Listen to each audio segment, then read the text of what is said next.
सुबह उठकर सबसे पहले आप अपना सबसे इम्पोर्टेंट और मुश्किल काम कर लें। इससे आपको एक सैटिस्फैक्शन मिलेगी और बाकी का काम करने के लिए कॉन्फिडेंस आएगा। बुक ईट दैट फ्रॉग में ऑथर ब्रायन ट्रेसी कहते हैं कि अपनी प्रोडक्टिविटी बढ़ाने का सबसे अच्छा तरीका है कि आप सुबह उठकर सबसे पहले फ्रॉग खा लें। फ्रॉग को खाने का मतलब है सबसे इम्पोर्टेंट और डिफिकल्ट काम सबसे पहले खत्म कर लेना। इससे आपको सारा दिन एक सैटिस्फैक्शन रहेगी कि आप सबसे इम्पोर्टेंट काम खत्म कर चुके हैं और बाकी के काम करने के लिए एक मोमेंटम मिलेगा। इसके 2 रूल्स हैं। If you have to eat 2 frogs, eat the earliest one first. अगर आपको 2 फ्रॉग्स खाने हैं तो सबसे पहले ज़्यादा मुश्किल वाला फ्रॉग खाएं। If you have to eat a live frog at all, it doesn't pay to sit and look at it for very long. अगर आपको कोई इंपॉर्टेंट काम करना है तो उसे ख़त्म कर ले, नहीं तो उसके बारे में सोचते सोचते आप रेस्टलेस फील करते रहेंगे। तो आज मैं आपके लिए लाई हूँ ऑथर ब्रायन ट्रेसी की बुक ईट दैट फ्रॉग में से 6 लेसन जो मुझे पर्सनली बड़े काम के लगे। तो पहला लेसन है सेट द टेबल। क्या आपको पता है कुछ लोग दूसरों से ज़्यादा काम क्यों कर पाते हैं? इसका एक बहुत बड़ा रीज़न है क्लैरिटी। वो अपने गोल्स के बारे में क्लियर होते हैं और उस बात से नहीं हटते। इसलिए फ्रॉग खाने से पहले टेबल को अच्छे से सेट कर लें, मतलब क्लियर कर लें कि आपको क्या क्या काम करने हैं। इस चीज़ के लिए पेपर आपका बेस्ट फ्रेंड हो सकता है। ब्रायन कहते हैं थिंक ऑन पेपर। तो वो इसके 7 स्टेप्स बताते हैं। सबसे पहले है decide exactly what you want. Decide कीजिए कि आपको क्या अचीव करना है। वो अचीव करने के लिए आपको क्या क्या टास्क करने पड़ेंगे और उन सब टास्क में से फ्रॉग कौन सा है। Right it down. लिखने से आपको प्रोसेस में एक क्लैरिटी दिखने लगेगी। Set the deadline. एक डेफिनेट डेडलाइन बना ले, क्योंकि एक डेफिनेट डेडलाइन के बिना गोल नहीं होता, बल्कि सिर्फ एक विश होता है। अगर आपने 5 लाख रुपए कमाने हैं तो आपको डिफाइन करना पड़ेगा कि आपको वो 5 लाख रुपए कब तक कमाने हैं। क्या 1 दिन में, 1 महीने में, 1 साल में या फिर 50 साल में? एक डेडलाइन बनाएं ताकि उसके हिसाब से आप सही एक्शन डिसाइड करें।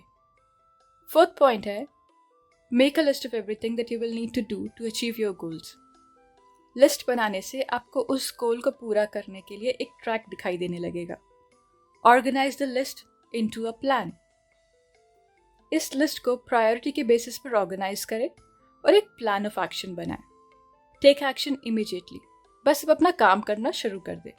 याद रखिए, एक एवरेज प्लान जिस पे काम शुरू कर दिया जाए उस परफेक्ट प्लान से बहुत ज़्यादा बेहतर होता है जिस पे कोई काम न किया जाए।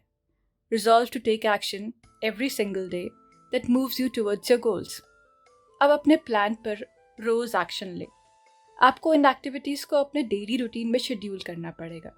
अगर आपका गोल है फिटनेस और उसका एक्शन प्लान है एक्सरसाइज, तो आपको रोज़ 20 से 30 मिनट एक्सरसाइज अपने शेड्यूल में डालनी पड़ेगी, जिससे आप डेली बेसिस पर वो काम कर सकें। अब आते हैं नेक्स्ट की लर्निंग पर। Apply the 80-20 rule to everything. Brian कहते हैं कि अकेले 20% टास्क ही आपके काम का 80% वैल्यू देते हैं। ऑथर कहते हैं कि बहुत से लोग ये बात नहीं समझ पाते और लो इम्पैक्ट काम में फंसे रहते हैं। इसलिए जब तक आपका वो 20% काम कंप्लीट ना हो, आप बाकी के 80% काम की तरफ ना जाए। आपको वो रिमेनिंग काम करने की टेम्पटेशन तो होगी कि एक छोटा सा ईमेल ही तो है, आंसर कर देते हैं, पर ऐसा ना करें। इस टेक्निक से जब आप इम्पोर्टेंट काम खत्म कर लेंगे, आपको एक सेंस ऑफ अचीवमेंट मिलेगी और बाकी का दिन भी आप मोटिवेटेड रहेंगे। अगली की लर्निंग है use the ABCDE method continually. आप काम को अलग अलग कैटेगरीज में डिवाइड कर दीजिए। A जो सबसे ज़रूरी हो, B उसके बाद का, और वैसे ही आगे के काम भी CDE इस तरह से अल्फ़ाबेटिकली डिवाइड कर लीजिए। अगर आपके पास इम्पॉर्टेंट काम एक से ज़्यादा है तो उसको A1, A2, A3 और B1, B2 इस तरह से डिवाइड कर लीजिए। इस सिस्टम में सबसे इम्पॉर्टेंट चीज़ ये है कि जब तक आप A कैटेगरी के सारे काम खत्म ना कर लें, आप B कैटेगरी के काम शुरू ना करें।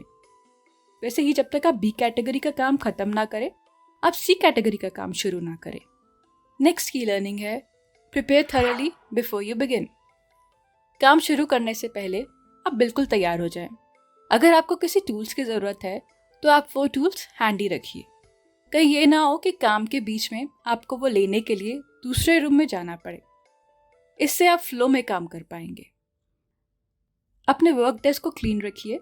आपको किसी रिपोर्ट को रेफर करना है तो उसे दूसरे टैब में ओपन रखिए, वरना आपका सारा टाइम और कंसंट्रेशन टैब्स ओपन करने में ही लूज हो जाएगा। नेक्स्ट की लर्निंग है take it 1 oil barrel at a time. आलस से लड़ने का सबसे अच्छा तरीका है कि हम सिर्फ एक नेक्स्ट सिंगल टास्क पर ही कंसंट्रेट करें। एक बार ऑथर सहारा डेजर्ट में ड्राइव कर रहे थे। वो डेजर्ट 500 माइल्स का था और वहाँ दूर दूर तक खाने पीने के लिए कुछ भी नहीं था।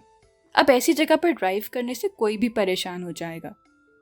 ब्रायन कहते हैं कि वहाँ एक अच्छी बात ये थी कि वहाँ की अथॉरिटीज़ ने हर 5 किलोमीटर पर काले रंग का 55 गैलन ऑयल ड्रम लगा रखा था। इसलिए दिन के वक्त जब कोई वहाँ से ड्राइव करता तो वो एक टाइम पे सिर्फ 2 ऑयल बैरल्स ही देख सकता था, एक जो उसने क्रॉस किया था और एक जो आगे आने वाला था। वहाँ उन्हें सिर्फ नेक्स्ट ऑयल बैरल पर ही नज़र रखनी थी और ऐसे ही वो आगे बढ़ते रहे। इसी तरह उन्होंने दुनिया का सबसे बड़ा डेजर्ट क्रॉस कर लिया। वैसे ही कुछ बड़ा काम करने के लिए आपको इस बिलीफ में स्टेप करना पड़ेगा कि आप जैसे जैसे आगे बढ़ते रहेंगे आपको अपना रास्ता खुद ही मिलता जाएगा। Slice and dice the task.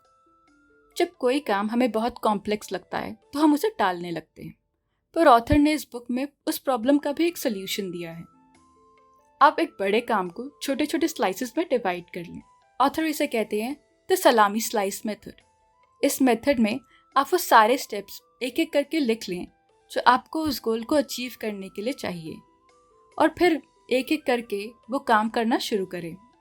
ये कुछ इस तरह है जैसे कि आप एक सैंडविच खाते हैं, 1 बाइट एट अ टाइम। तो ब्रायन इस बुक में हमें बताते हैं कि दिन में सबसे पहले आप फ्रॉग खा लीजिए, इससे आपकी प्रोडक्टिविटी बढ़ेगी। इसके 2 रूल्स हैं। If you have to eat 2 frogs, eat the ugliest one first.